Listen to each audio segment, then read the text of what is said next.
they wanted to destroy Baltimore. Yep, put up their pictures, full mass.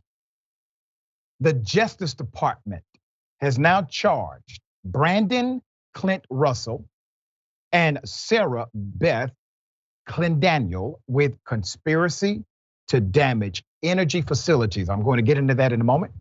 Alleging that the Maryland-focused plot was driven by racially motivated extremist beliefs.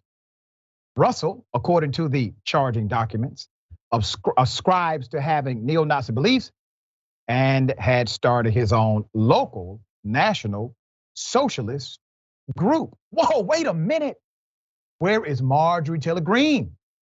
Isn't she anti-socialist? What about Donald Trump? Has Trump tweeted about these socialists on Truth Social? I know good and damn well Moscow Mitch has something to say about these socialists trying to take over our nation. No, they haven't said anything because these socialists happen to be white supremacists. So it's okay. They have no words for them.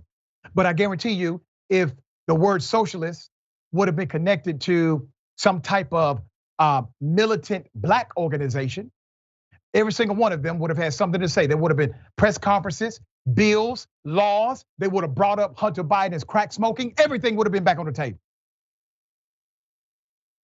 According to the prosecutors, their plan was to attack with gunfire 5 substations that serve the Baltimore area. Now, why are they targeting Baltimore? Because Baltimore got a lot of black folk. That's why. In conversations about the plot, Clendaniel described how there was a ring around Baltimore, and if they hit a number of them all in the same day, they would completely destroy this whole city. Clendaniel and Russell met while incarcerated at separate prisons. According to court documents, Russell in federal custody for possessing bomb-making materials and Clendaniel in a Maryland facility for robbing convenience stores with a machete. Going to prison was worth it because I might not have met you otherwise, Russell said in one text. Other attackers on the energy grid, other attacks on the energy grid. Gunfire at North Carolina substations in December left 45,000 people without power for several days. Most of the cases remain unsolved, but authorities and experts say they follow increased interest among white supremacists in targeting electric infrastructure.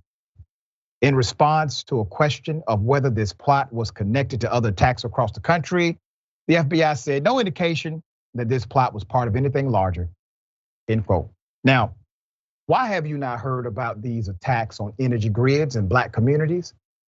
Because they are attacks on energy grids in black communities. That's the reason. I guarantee you, if this would have been an energy facilities attack in a majority white community, an affluent community, et cetera, this would have been front page news. CNN, MSNBC, they have a problem. But the reason, ladies and gentlemen, and I'm going to say it clearly, part of the reason that white supremacists do this in black communities is because they have a belief. Number one, they can get away with it. Number two, no one is going to be outraged. No media companies are going to investigate. It will not be some national story and a national movement to catch them. Now you see the danger in having an apathetic free press. Because in a way, that free press, when it decides to not pay attention to dynamics that are important in historically marginalized communities, it empowers those who oppose them. Rickey, what are your thoughts on this?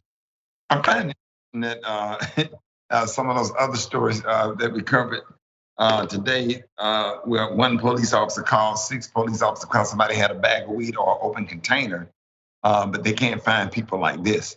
When I think about this, it reminds me of the church in South Carolina where that guy, white supremacist, or whatever, went in there and shot and killed 9 people that was inside of the church worshiping. And why aren't the FBI and other agencies, government agencies, following white supremacists like this that do make plans to get bomb material and guns to try to mow down black and brown people who they hate? These are the real criminals, not the crackhead or somebody that got a bag of weed or open container that you call 6 to 12 police officers and tasering people to death and doing all these violent crimes toward them. But these 2 people will probably go to jail and do a little bit of time and get out. The guy had already been to jail. Now he'll go to jail and get out and have himself in position to commit more crimes. And you better be careful, because when they commit crimes, they kill a lot of people. Yeah, well said, dear brother.